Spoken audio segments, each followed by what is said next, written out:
game. Hello and welcome to the Devil's Discourse.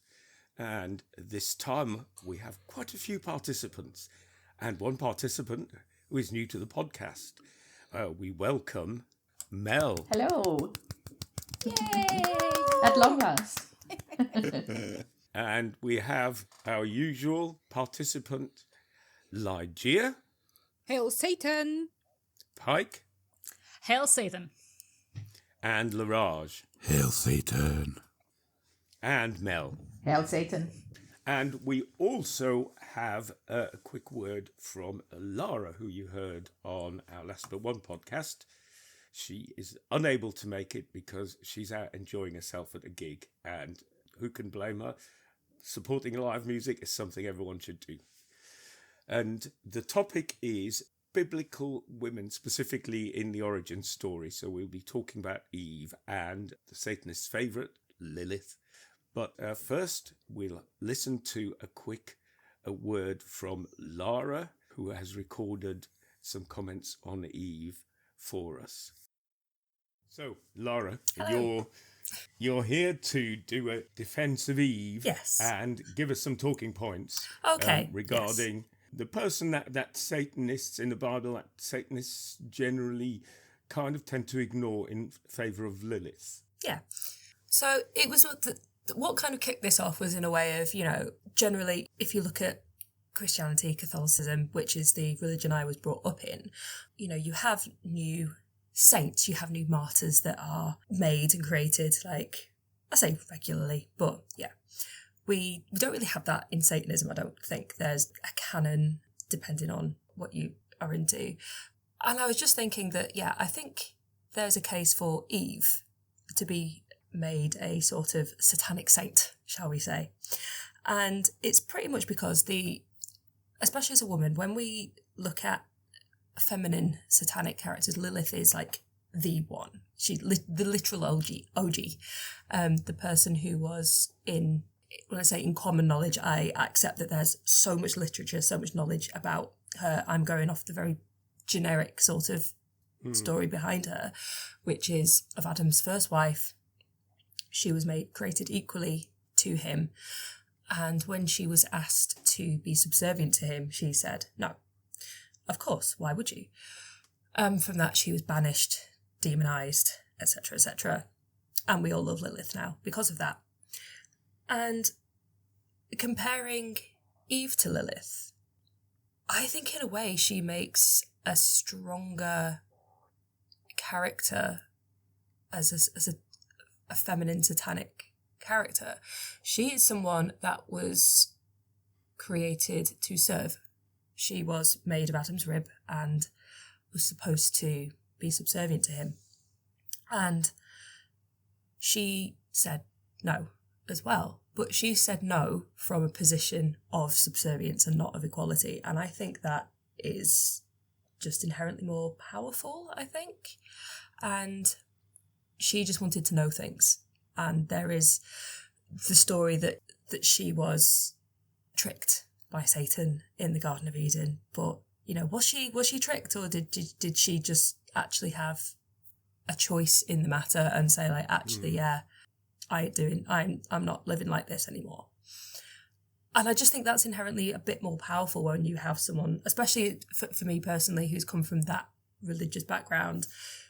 I just feel like I have just more in common with the story of Eve than I do with Lilith. Although we love Lilith, great, wonderful, and I'm not trying to take her away from anyone. I'm just trying to suggest that maybe there is a case for Eve to be brought into the satanic canon, I guess, as someone we can look up to. And she's someone who has not yet had, her story's not been reclaimed. Her power has not been reclaimed at all. And she's one person who is still sort of beat down on, and it's like blamed a lot for things. And there are a lot of other feminine characters, powerful characters from history, from different learnings that have undergone a redemption arc, and Eve just not has had that. And I think that we as Satanists can give her that. Yeah, indeed. From that perspective, It's a really good perspective, and from that perspective, Eve's not the one who comes out of the story badly. It's Adam, who's the sap, who's kind of the brave little Boy Scout, and goes, yes, God, no, God, 3 bags full. And then as soon as Eve goes, have a taste of this, he goes, yeah, all right, then, he's kind of the, I'll go along with whatever. And Eve's the one who makes the decision to not be subservient, even though she was created specifically to be subservient, according to the story. And you mentioned, the other thing you mentioned was that performance. Yes. So, yeah, it's kind of all, I guess, sparked off for me a few years ago. I went to a brilliant performance, and it was centred around archetypal female characters. So there was Lilith, there was Hecate, there was Eve. There were a couple of the people who I can't remember right now. And the performance was in 3 parts. And at the sort of the centre of this were faceless, powerful men who were essentially afraid of these women and these archetypes. And at the beginning, the women were telling their stories. And the first act was them in demonised form, in fearful form. And then the second act was them sort of reclaiming their power a little bit and sort of rejecting the role that had been put on them by men. And then in the third act was their full-on redemption and them coming into their own and being like, yeah, this is me and I'm not bad and people look at me in my power. And the only person who had not got that redemption was Eve. And the men had basically beat down on her even more in the final act. So she was actually even more submissive in the final act than she was in the first, because these powerful men needed this person. They needed her to not be reclaimed, to not be powerful, because they needed to hold on to something. And it was a very, very powerful performance. And that just made me think that, yeah, it's something that she's just kind of ignored. And as Satanists, we take a lot of, I say, inspiration from the Bible, like if you're in that way inclined, just from sort of a literary perspective. And so why not? As a set of stories that influence people, basically, not as in searching for the truth. Yeah. And so, yeah, why not Eve? If we're looking at all of these histories, and if we are atheistic, like, I am, a lot of Satanists are, if you're looking at these stories from religions as just as stories, then we can take whoever we want and make them into an icon. And I think that Eve really does fit the bill as someone who can be that person for you, if she strikes you as that, as someone who you can relate to in that way. Yeah, it definitely changed. You mentioning that a while back, I mentioned it a few times and in various chats, and it kind of completely changed my outlook on Eve. Previously, I'd have gone, and now actually thinking, well, actually, she comes across as depending on how you look at the story, she can come across as a really bloody strong character. Especially, if it's someone that is, like you say, it's more impressive for her if she was made to serve and that's the way that she was, and then she turned around and said no, than someone who was made equal and just said, well, no, I'm not now going to serve. It's more powerful in a way. That's fantastic. That's really good discussion points there. But yeah, so like who else from literature can we look at with a satanic lens and go, actually, they're actually very, very powerful, and we should maybe be looking at them a little bit more. And it should be the satanic thing to go, no, I'm going to look at this from a different perspective here, rather than to take the accepted norm, which is, well, she's the one who's bloody responsible for the downfall of us all because she was disobedient. Yeah, or even just to ignore, just to be like, oh, no, we don't need to look at that, and go, actually, no, let's have a look at this person and say, like, yeah, we could maybe look to this person as well and say, if Lucifer was like, I say the first Satan, or he created Satanism kind of thing, then Eve was the first Satanist. Yeah. Yes. That's a great point. Yeah. Basically, that make a really good intro. And I think that's going to give people a lot to think about before the recording. Okay. So I think it will be a lot less Lilith heavy than it would have been otherwise. I mean, it's great. I mean, I think like we should, because there is, I know she's got such a massive canon and she's worshipped or an icon in more than just Satanism. I think it would be a huge disservice to Lilith just to say that like, oh, like this is all she is.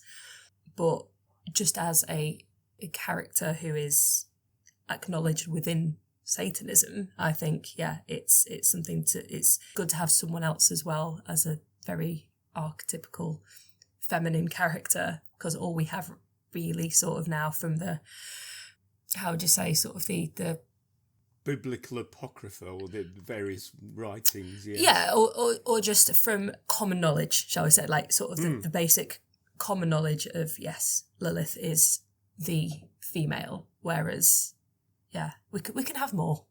And I think Eve will be a very good candidate for that. Yes, hail Eve. Yes, hail Eve. So that was some very interesting thoughts from Lara there. Anyone got anything they want to add to that? No. Goodbye. The end. That was it. Well said, Lara. Nice Thank to you. be Bye. here. Bye. Hail Satan. Because it was a very interesting view, because Eve is not someone who is generally that much thought about in satanic circles. It tends to go towards Lilith. But the kind of idea that, well, no, hang on a minute, Eve was created to be subservient and did disobey regardless. And actually, in the biblical story, Adam goes to God. He doesn't go, it was me. He goes, it was Eve. Yeah. Eve made me the apple. I've seen Satanists wearing T-shirts that say, in a world of Eves, be a Lilith. And I've always felt that was a little unfair on poor Eve. Very unfair. Well, I think she's always been painted as the weak person in the story. And that's come from, obviously, the patriarchal religion. And maybe nobody's really challenged that before. So I thought what Lara said was really... I hadn't thought of it in that way before. It's interesting, because if you look in Genesis, that the actual chapter that deals with Eve's supposed transgression, it starts off with the serpent, Satan, asking Lilith what she and Adam are allowed and not allowed to eat in Eden. And the woman says, I'll quote from the Bible, and the woman said unto the serpent, we may eat of the fruit of the trees out of the garden, but of the fruit of the tree which is in the midst of the garden, God hath said, ye shall not eat of it, neither shall ye touch it, lest ye die. And Satan says, ye shall not surely die. So, not only have we got this thing where Eve has chosen knowledge, there's also the fact that God basically lied to her, tried to coerce her, threatened her with death, and all Satan did was offer her the truth and the choice. And don't forget that he created the serpent and the apple and the tree and everything around them, and created this situation just to have some fun. I imagine him sitting on like a little armchair, or a big armchair. He's a like old fat guy, sitting there enjoying this fucking situation, like, oh, let's see, have some popcorn, a little beer. Who's gonna win? Did you just fat shame God? Yes. Because I imagine him as a cloud, like this, like there is no form to him or whatever, he's just like there, like this mist with the beard, and he's just, I don't know, enjoying this pain. Yeah. He has form for that. Right? Yeah. I can imagine how I want, because he doesn't exist. So. That's if you right. want to imagine him as a fat cloud, that's totally up to you. He can be a beetroot. Who knows? I don't know. Yeah, I think he is probably gammon coloured. Definitely an old gammon. It's called the tree of knowledge of good and evil in the Bible, which is like, why would you not be able to distinguish between good and evil? That kind of makes no sense to me. And why would you not want your creation to be able to distinguish between good and evil? Yeah, absolutely. Presumably the idea was that before that, then they could only do good, and then they kind of, I don't know. I do not know. I mean, they do appear in in Islamic scripture as well. And in Islamic scriptures specifically, it's not a snake, it's called shaitan. So it is Satan that comes and tempts them. Mm-hmm. But isn't it's a Hebrew word, is it not just kind of, it doesn't mean Satan as in the devil, it means Satan as in the questioner. Yeah, the adversary kind of thing, yeah. But it's not made clear, certainly in sort of the Old Testament, that it is Satan. It is a serpent, a snake that is cursed, or Because possibly why? not a snake because it was cursed to crawl on its belly for the rest of its life. So whatever it Could was, be a crocodile. was turned That's into a my snake. usual day. I just crawl on my belly and what that. Okay, so I will take this seriously. Shouting at fat Careful, clouds. the fat cloud. Is that not the guy on The With my Simpsons? popcorn, like, let's see the cloud battle, Oh, you what? bastards. Were you referencing that bit in The Simpsons what I was where thinking. a man shouts at cloud? I never watched it, but Yes. yeah, maybe It's a meme now. it's right. The way I understand, I mean, what Lara said, right, is that in a way Eve's choice is more valuable because it's more of a, I guess, considered choice where she kind of goes against herself a little bit, whereas for Lilith it comes naturally, it's easy, she makes the choice, it's there. Well, I think the main difference right? between, from what I understand it, the main difference between Lilith and Eve is that Lilith was created from the same material as Adam, but not of Adam, whereas Eve is created to be specifically subservient from Adam's rib. So really, Eve's rebellion is at least more brave than Lilith's. And also the difference is that I don't think Lilith actually broke any rule, but Eve knew there was a rule, there was a command, and she chooses to break it because she comes from a space of curiosity, which is absolutely awesome. I love her so much.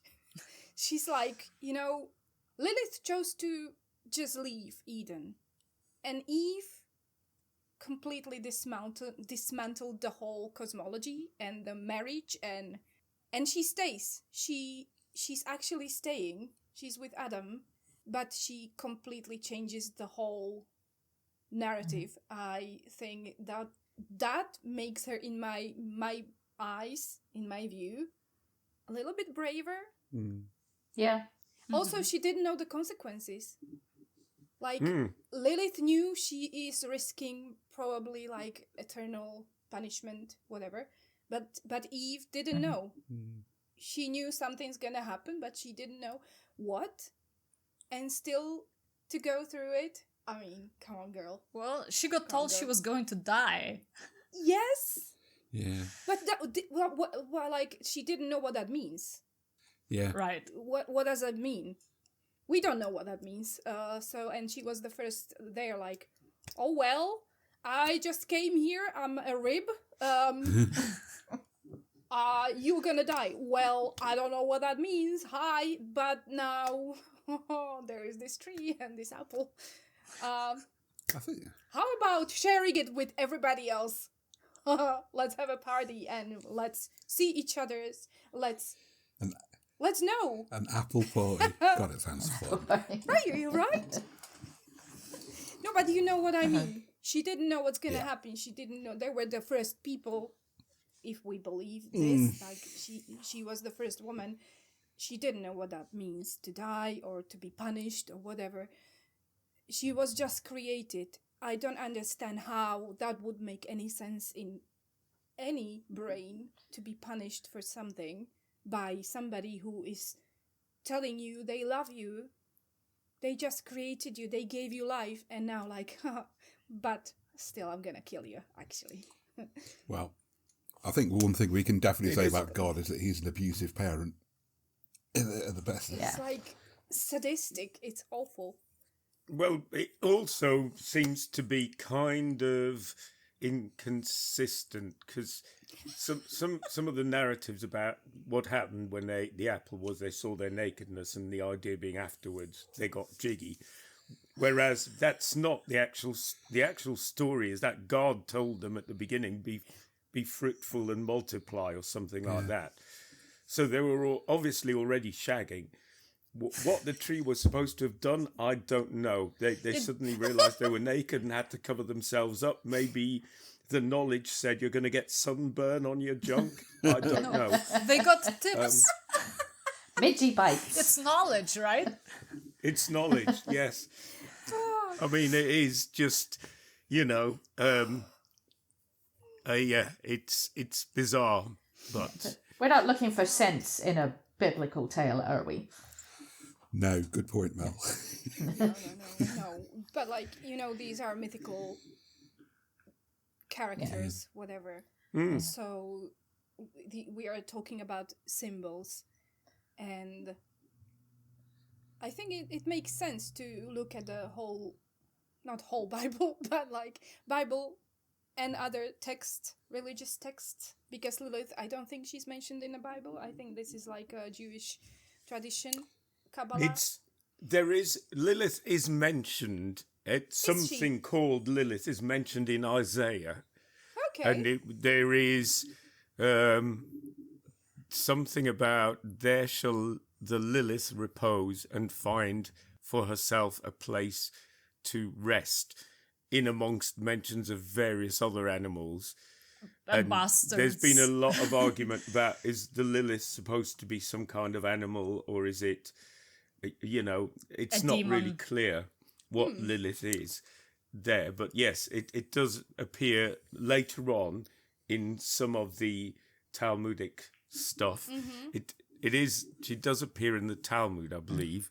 She's not named in the Torah, but the first Abrahamic version of her story appears in the alphabet of Ben Sira. Yes. But Lilith's true origins are Sumerian. She's named in the Epic of Gilgamesh, which was 2,000 years before Jesus was apparently born. And she appears as a vampiric demoness who flees to the desert after Gilgamesh slays the serpent dragon. But the strictly Abrahamic version of her story appears in the alphabet of Ben Sira, which is about 900-ish AD. There's also in the Talmud there is, which is not the same as the Torah. It gets confusing. There's so much Judaic scripture. She is a primordial she-demon in the Talmud, apparently. And then, later on, as Leraje mentioned, there are the specific accounts that turn up that kind of relate more to Lilith as Satanists see her. Yeah. I love a bit in, I think it was in the Talmud, where the men are warned, you should be careful not to sleep alone, because Lilith is going to come and snatch you. That's the one, yes. And apparently why they think that's the case is because there is some story in the old Jewish texts that if, Adam was sleeping alone and each time he ejaculated at night, he created a demon. So that's what happens if you sleep alone. What? Yeah, that's what happens if you wank too much, people. Listen, each time you have a wank, you're creating another demon. Wow. Gosh, better start right now. Create an army. Well, not right now. No, not right now, please, Pike. Not right now. Give it a Give it an sec. hour or so. I don't know if it would work because I'm not, I'm not being a man. Maybe it wouldn't. Yeah. It wouldn't. I would just kill kittens or something instead. Yeah, why the difference? Hello? Why would you kill kittens? Well, that's what they say, right? If each time you wank, God kills a kitten. Did your cat make you angry today? What? Where is he? Is he all right? Is he doing all right? He's pretending to be asleep. Is that like the reverse of in the film where they say every time, what is it snows, an angel gets its wings or something? Yeah, the opposite is every time you bash one out, you kill a cat, basically. Oh my goodness, I don't know these things. Oh, is that not So real? lucky. Is that just an internet myth? That's a Aw, weird urban legend, that Are one. we debunking the whole thing today? Why not? No. Only the fat cloud. I'm sorry. You will never unsee this. You're welcome, guys. Yeah. I think the sort of like demonization of Lilith in particular is a bit suspect from a satanic viewpoint as well. All the things that are associated with Lilith, you know, she's a child killer, she's the mother of all demons, she's this, she's that. These are all things that Abrahamic religions named her. You know, these are not Patriarchal. things that she actually did. True. Yeah. These are things that they, you know, and they're all just ways of saying, don't trust women, basically. Yeah.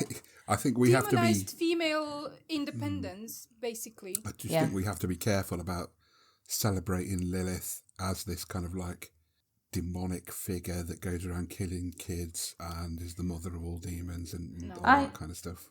I never saw Well, that's Lilith it. that We way. My admiration Yeah, for the exactly. character of Lilith is more because she refused to be subservient. Yeah. You know, as Ligeia says, you know, that sort of female independence, like, I don't want to do that. So she just goes. I just, Bye. that's where the admiration It comes is from. Kind of like the female version of Satan, which is, you know, Satan also demonized and terrible and, you know, kills children, blah, blah, blah. And you're going, well, yeah, it's the same kind of thing. We can regard them as archetypes and of rebellion and not obeying blindly. They were just adding these horrible, horrifying labels to everything to keep people in, you know, in order. And submission. Especially women. Like, what could be worse than killing babies and animals and little kittens?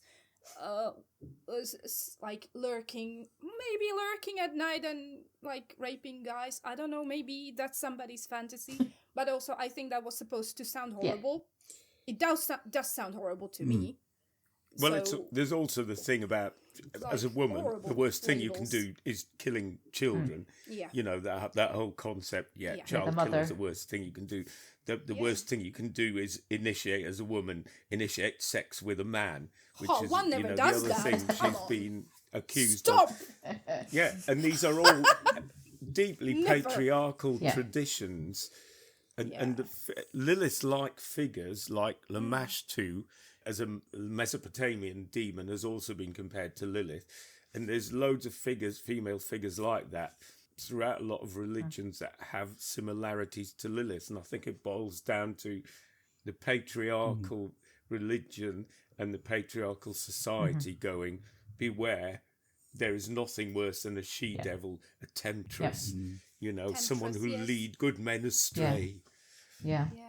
And often, whenever there is a mass hysteria in our society, right, there will be some kind of, it will have something to do with children. Whether it's the satanic panic of the 80s, whether it's the whole current thing where everyone's a nonce and you know, everyone is dangerous, and it's the same. Yeah.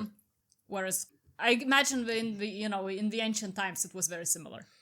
It's like, what's the most horrible thing we can bring up? The most horrible thing you can they call just- someone who destroys life. Yeah. So that's what we'll call Who you. can't defend themselves. They don't exist, first of all, but also they are symbolizing something in some traits in women, in people in general, but like specifically we're talking about women. And they didn't want these traits, these features to be present or to be thriving in women, because what would become of this world if women actually had any say or being equal and also initiating sex? Like, come on, guys, that's too much. We can't There do might that. be something to this, you know, women never initiate sex thing, because every time a woman's seen me, she's never initiated sex. So maybe I think I'm a guy. there's something to that. For the benefit of the listener, Leraje looks distraught. I'm going to go kill a few kittens now. Bye. Leraje has left the chat. Okay. Oh my god, no. It seems to be becoming more prevalent now as well. I was reading something in The Guardian today that talking to incel type people where women are not supposed to initiate sex. So we've gone through the whole sexual revolution where it was great that women initiated sex. And now, like, these incel type personalities are coming up and saying, no, you're not allowed to do that. So, like, we've taken a step backwards into, what, biblical times? Oh, I think if you gave them, that particular subgroup of men, the opportunity, they would definitely want that. Yeah. I mean, they would just... They seem to be on a never-ending race to the bottom about how regressive and just awful they can possibly be. To women, yes, but also to literally anybody who isn't like a white male, basically. Yeah. I think this brings us back to Lilith and Eve in a way that they are sometimes portrayed and can be taken as these two archetypes, right? The virgin and the whore, kind of, the good wife and the seductive witch. Mm-hmm. Yeah, so one is like a monster. Lilith is demonized as a monster, and Eve as a weak, submissive woman. Yeah. Which Eve's the both trad are wife, incorrect. and Lilith is the woke fucking feminist. You know? Right. Exactly. Yeah, in that kind of idea of But Yeah, I think from both of them bullshit. the patriarchal idea of Eve is that you fucked up, Eve. Look what you did. Original sin. By exercising your personal autonomy and making a choice to be more knowledgeable, you have fucked the entire world. And it won't be until the rule that I made that my son, who is also me, comes back to life, even though he was never dead or born, will die on a cross, baby. What? But only for 3 days. Yeah. But the patriarchy blame the religion, which then spread to society, blamed Eve for taking the apple because she was weak. But you kind of have to reframe that in a way and say, well, maybe it wasn't because she was weak. Maybe that's what we've been told for the last, however many hundreds of years, that she did it because she was weak. But maybe it was more of a conscious choice, and it was actually a brave thing to do.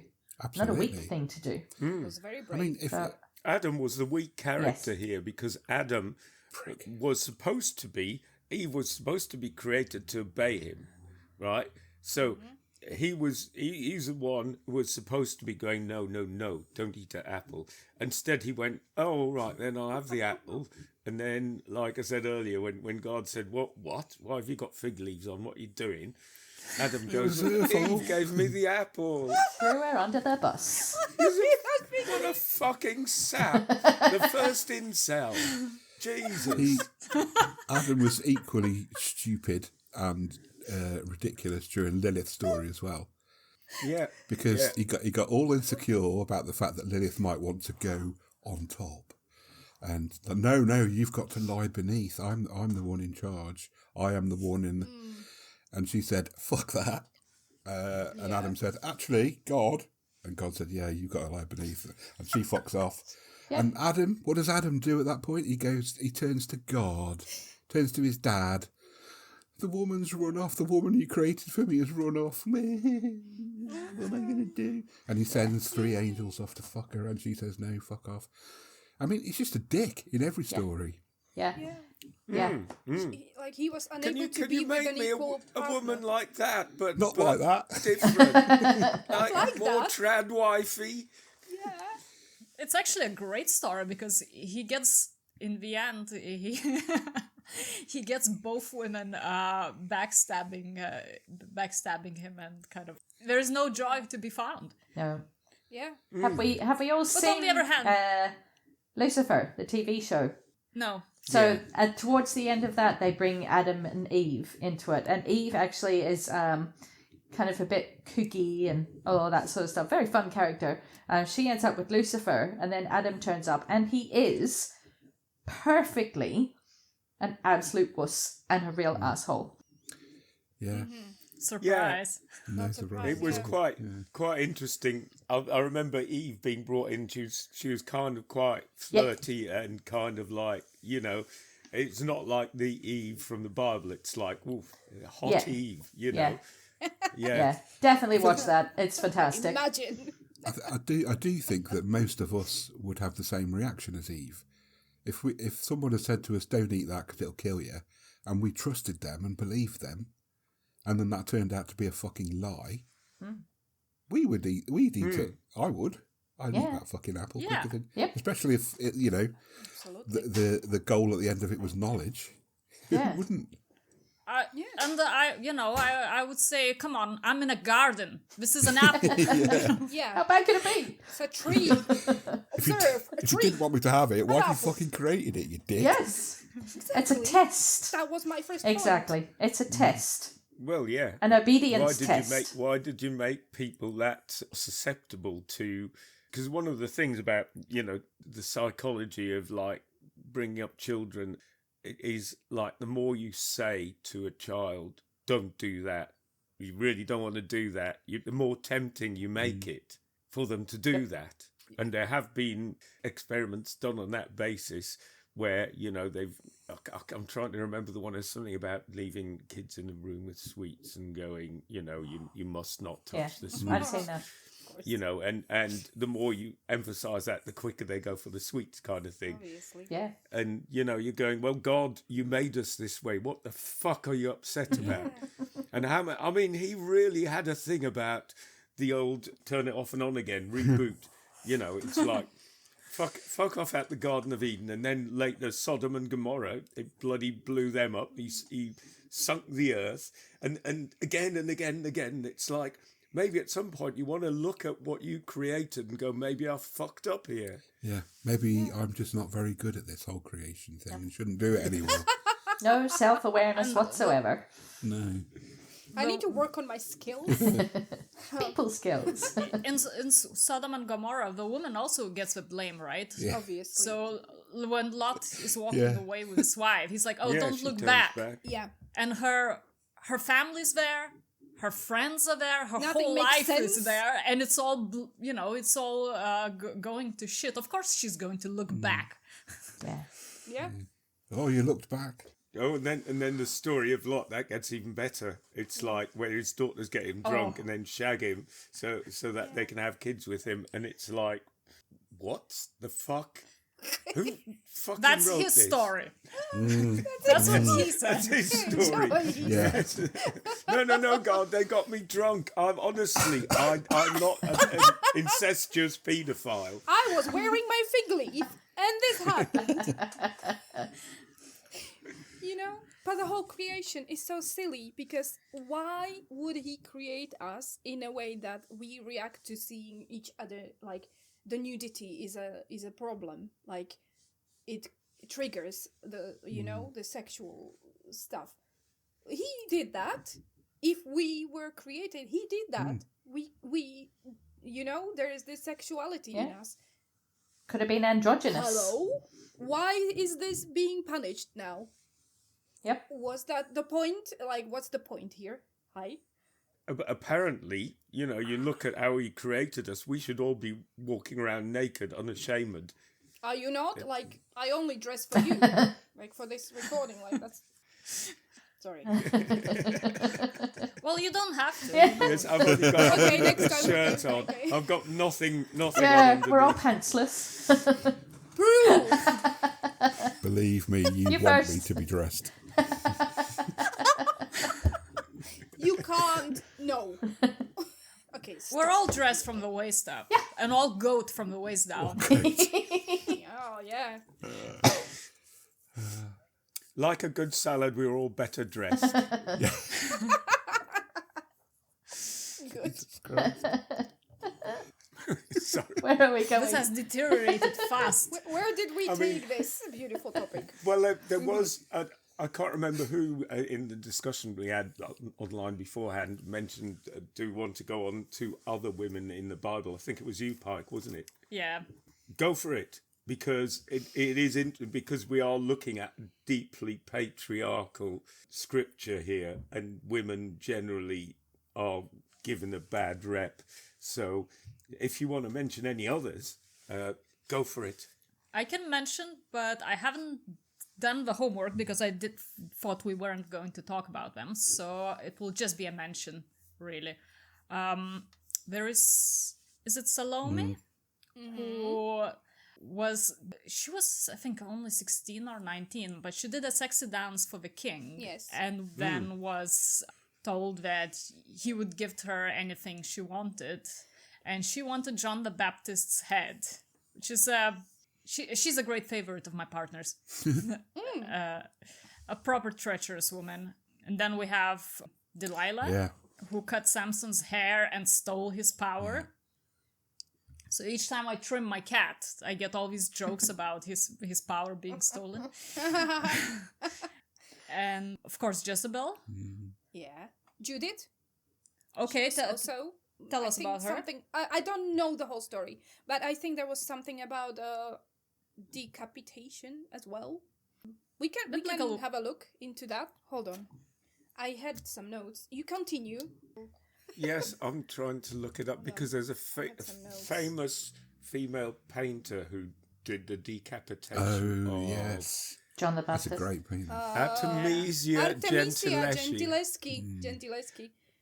Yeah. Who is a fucking phenomenal painter, by the way, in an era where painting was all men, and she was fucking ahead of the crowd, so to speak. Stunning painting. Yes. And it is one of the best paintings I've seen, and the actual life in that painting where they behead the bloke on the bed. Plenty of paintings have been done of that, and that one actually looks proper fucking like they're cutting his head off. Yeah, Judith and her maidservant. She seduced the Assyrian general Holofernes. She gets him drunk and then cuts his head off. Yeah. Yes. Nice. If you haven't seen the painting Judith slaying Holofernes by Artemisia Gentileschi, look it up. It's a phenomenally good painting. I mean, it really is. There's so much life in that. And she's also one of the rare painters of the time, unsurprisingly, who actually drew believable women in their paintings. Maybe you could drop a link in the show notes. I'll put a link in the show notes to that. And that, I believe, it's not part of every scriptural canon. I don't think it is. That story is in a Protestant canon of scripture, but I believe it's in the traditional Catholic canon. I could be wrong. But basically, we've got a whole book full of stories that men are telling about women being bad, basically. Yeah. Have we all heard of a book called Lilith by Nikki Marmory? Yeah, I've read it. So that is basically... Of course you have. It's a book that is based on the premise that everything that happened sort of in biblical times was real. So God's real, Jesus is real, Adam and Eve, all of that. Oh. But Lilith is the main character. So it talks about her getting thrown out of Eden, all of that sort of stuff. But it's written like they're real people, like it actually happened. And the main premise of it is that God has a wife, and she is she's been kidnapped and she's away somewhere. She can't get free, and Lilith spends like thousands of years like trying to find God's wife, and then she ends up with daughters of Eve. So it goes through all these different religions that are matriarchal, that the patriarchy is coming along and kind of sweeping up out of the way. Yeah. Because they kind of realize, like, hey, we should be in charge here. Why are they in charge? It's really, really interesting book. It's really interesting. I would definitely recommend it. I don't know what you thought. It's a good book, but it doesn't have very nice things to say about Eve, as I recall. Yes, there is that. She kind of follows that sort of traditional route of saying that Eve is weak. Yeah. and doesn't have a lot of respect for her. But it's from her point of view, I suppose. Yeah. So, It is a very good read. As a book, it's very good. Yeah. Yeah. So you learn about other religions that were kind of around at the same time that Christianity was kind of building up, and sort of what happened to them. I just it's this whole idea that what happened in the Garden of Eden with Satan and Adam and Eve, it's kind of like the basis of the whole of not just Christianity but various Abrahamic religions. And it's all based on the premise that a woman was bad. That's kind of like from their messages, that's the message of their religion. Yeah. Yep. And it's like, she wasn't bad. She was lied to, misled, and then given a choice, which she exercised. If you can't fucking deal with that, fuck you. That's the thing. She was can't. Put in this horrible situation. They can't deal with it. They're deliberate. It's deliberately being written that way to keep women subjugated. Yeah. When you said, Mel, when you said about, God had a wife, I thought, oh God, I mean, imagine being married to God. Then I realized a lot of women actually consider themselves married to God. Oh, right. Little girls married to Jesus. Yeah. Isn't that the That basic of? so pretty. strange. Isn't that what Catholic nuns believe? Yes. Yeah, precisely. Yes. That's But what I isn't it the was same kind of referring to. idea I don't know the exact. Is it communion or something? When they dress in the little white dresses, they're basically getting married to Jesus. Yes. It's so And they are fucking called creepy. brides of Brides Jesus. of Jesus. Wow, that's not fucking creepy at all. It's so creepy. No, they're like 8 years old. No, that's Yeah. perfectly Like, normal. Bloody hell. Yeah. That's normal. Yeah. Imagine we did that. Yeah. Like as a I've done satanic it. ritual. The satanic ritual. But Like, you've little Marry brides of Satan. Satan. married an 8-year-old girl, Pike. No, I request that this part is excised from the final cut. No, I've done the communion thing, and there is a photograph in my parents' house, and with those old cameras, my eyes are shining red. My mother says, I saw that, and I thought, oh no, this Future. demon is It in the didn't church. work. It didn't work. There goes the Lilith. So, but yes, the God who's in the book that I mentioned is a real tyrant. He's really unpleasant and arrogant and all of that sort of stuff. Not only in the book. In all books. So it's kind of like not an abusive relationship, but not a good relationship. And she has her own. I can't remember the name of the wife, but she has her own sort of following, her own, I suppose, religion. And then when she gets taken away, it's because they're trying to cut her out of the picture so that God is the only one that is worshipped. Yeah. Boo-hiss. Yeah. Yeah, that's right, because the three angels in the alphabet of Benser are the three angels that God sends after Lilith. They feature quite prominently in that book, don't they? Mm-hmm. Yeah. And they are part of that whole process of trying to cut her out of the story. Yeah. It'll make you really cross reading it, but it is an interesting read. Yeah, it is a good read. Is he by any chance cloud shaped? Don't know that they explain what he looks like. Asking for. I was wondering, just going back to Eve for a moment, what Lara said that because she comes from some sort of religious background prior to Satanism, that it hits a little differently, Eve's story, and there is a desire to reclaim Eve a bit more and to understand her a bit more. Those of you who do, prior to Satanism, have been in some way involved with the church, like Catholic or whichever one of the Protestant. Do you think that Eve's story hits you differently because of that? Yes. Very, very much. I see it's a big part of how hard it hits for me. Because I mean, definitely. And I think Lara mentioned she's from a Catholic background as well. Yes. Yeah. And definitely Eve was a bad one for Catholics. Yeah. Bad woman. Yeah, the origin of sin, the weak wife. Nobody actually wants to be like her because you don't want to be like her. You want to be a good wife. You don't open your mouth. You are actually submissive and you listen and you don't go around poking trees. You are not supposed to be curious. You should listen to your man. He is the head, He is the life giver. You just basically, I don't know, what are you supposed to do? I think just open your legs. Incubate.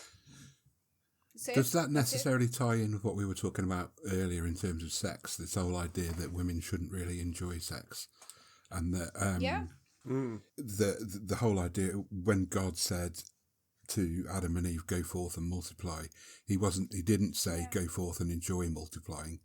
He just said go forth and multiply. So sex for them is literally about procreation and only procreation. Yes. It's your wifely duty. But there's no mention ever about enjoying thing, it. Isn't it? That's the only reason. It is. It's still, specifically, still, no contraception. That's bad. Yeah. It's like the old Monty Python, every sperm is sacred thing. Well, yeah. But I think in that case, it makes it very easy for a woman not to enjoy it. I'm just saying, because if that would be the sex life, I would have, thank you very much. Don't need that. You know, just be submissive and wait for my man and his decisions. Never enjoy it. Like, let's forget about my anatomy. You know what? Maybe not. Exactly. You can also go back to Eden and sit under the tree.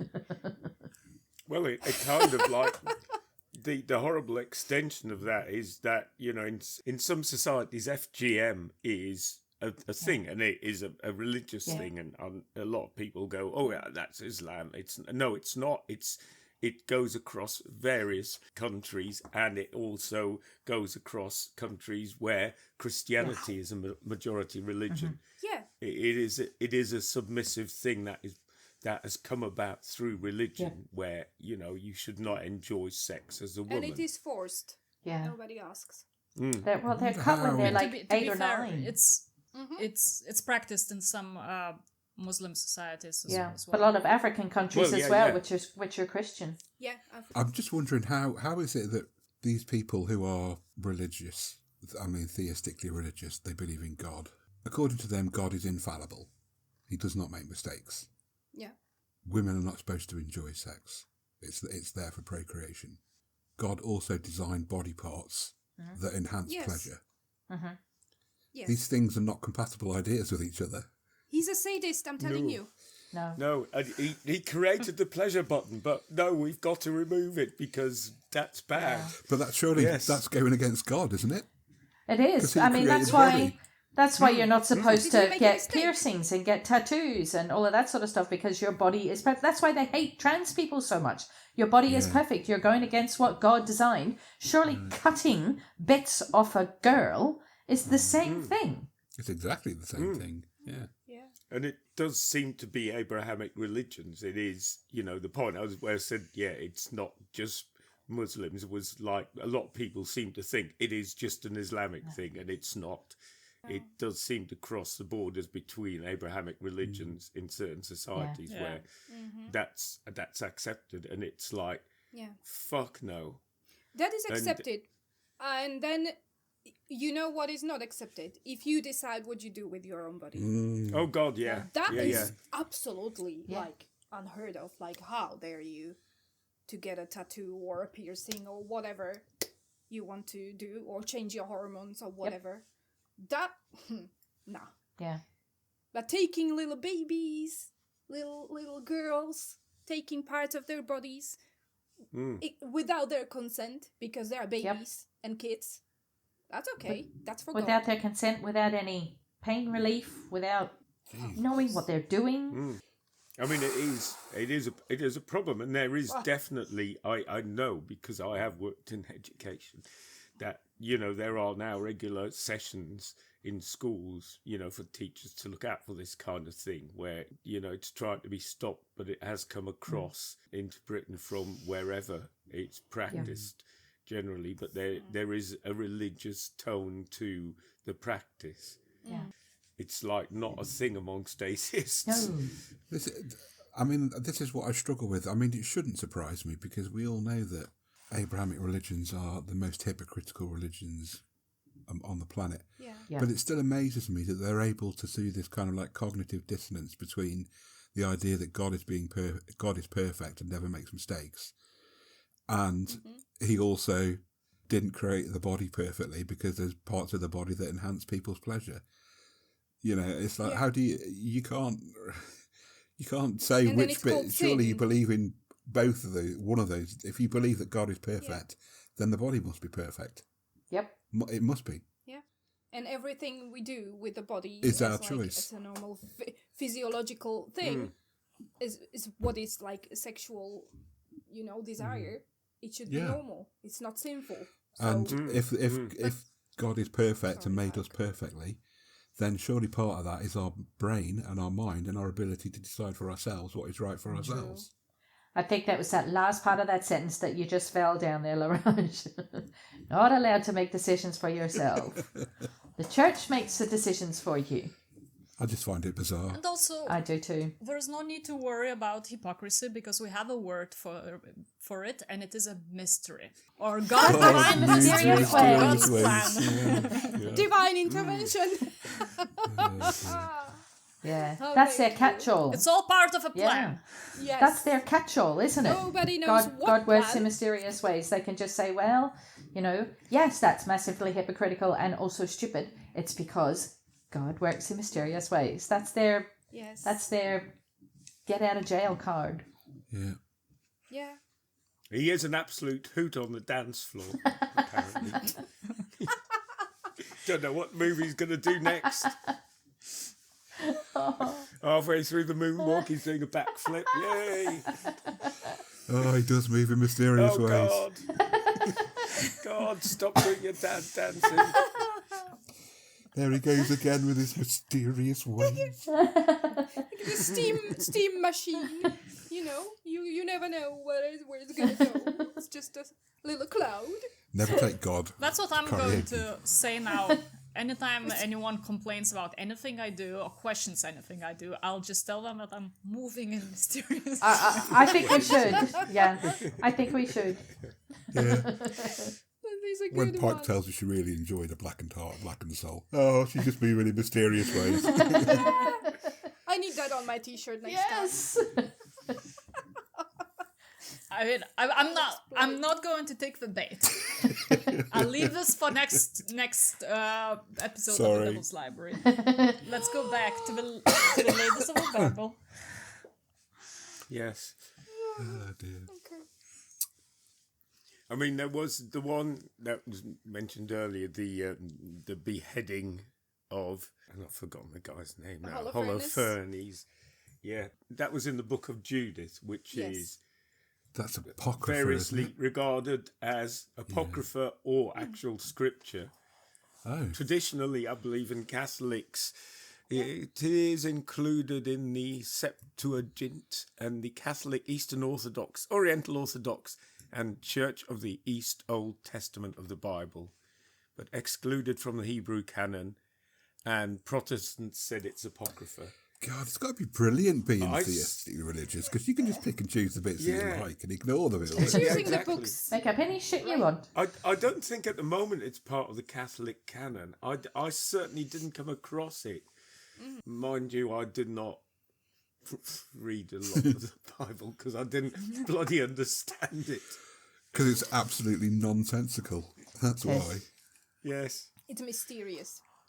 Well, also because the bits that I got to see were some old duffer in a robe quoting bits of it boringly during a long ceremony every fucking week. Yeah. God. And how that applies to our times. What does it really? I don't see any pillars of salt standing at bus stops.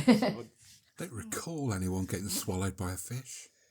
That always reminded me of, do you know when you go to like get your tarot done or get your fortune told or something, and they just throw out something kind of vague, and your brain does that thing where you go, oh, I bet she's talking about that thing, that happened. That's what the Bible always reminded me of. When people try and kind of shoehorn it into modern life, it's just, they're just trying to pick like the smallest, most tenuous connection and go, see, that's what they were talking about. Yeah, that's what mediums call cold reading, isn't it? Yeah. Yeah. I was going to say, does that make God the original cold reader? Well, you're assuming God exists here. I would say probably more the people that wrote the Bible were the original cold readers. Yeah.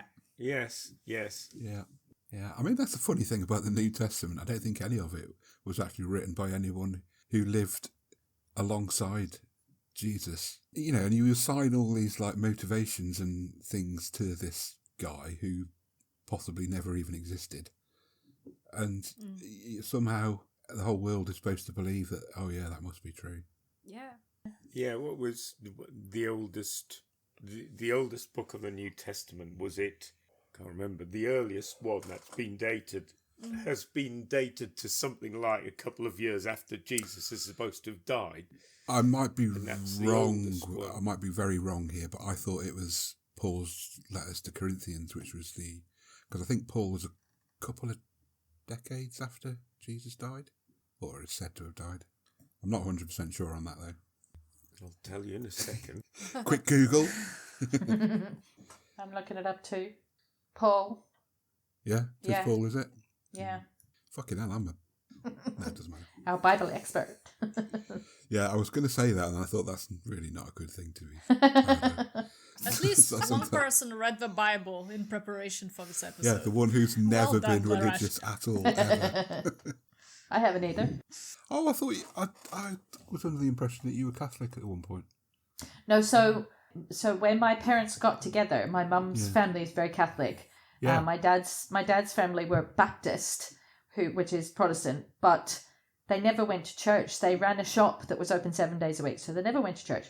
So my dad wasn't particularly religious. They had to go to the church and have the lessons or whatever. And my dad just didn't care. He, like they have to go to the priest and say have that the they're going banns to read. Yeah, all of that shit. Yeah. So they were like, well, if you have children, you have to raise them as Catholic. Kind of challenged my dad. Is that okay with you? And he went, I don't care, whatever. But because the way my mum grew up, so my mum did the whole like Catholic school taught by nuns, mass every couple of times a week, 6 a.m. on a Sunday, like the proper full on stuff. She said to my dad, I would rather wait till the kids are old enough to decide for themselves what they want to do. Are you okay with that? And he went, I don't care, whatever. So yeah, I just I was baptized as an infant to keep my mum's parents happy, and that's it. So, and then obviously I've since been unbaptized. Have you all been were you all baptized at some point? Yeah. Yes. I've never. I believe that's so. why I can never be unbaptized. I was too young to remember, but I can't. I've never been baptized, so I can't be unbaptized. Well, it's just symbolic, Oh yeah, no, I do it anyway because Doesn't it's really fucking mean great. anything. But well, yours would maybe have to be rewritten to be more of a initiation. Yeah, that's what I was looking for. Mm-hmm. You are more like Lilith, and we are more like Eve. Yeah. yes, Submissive. Yes. And, baptized, and I had my first communion, but not my confirmation. Yeah, I never had any of it. I don't really know why. First communion was a fucking disappointment, I'll tell you. Is that the one you're supposed to get biscuit presents? would taste nicer.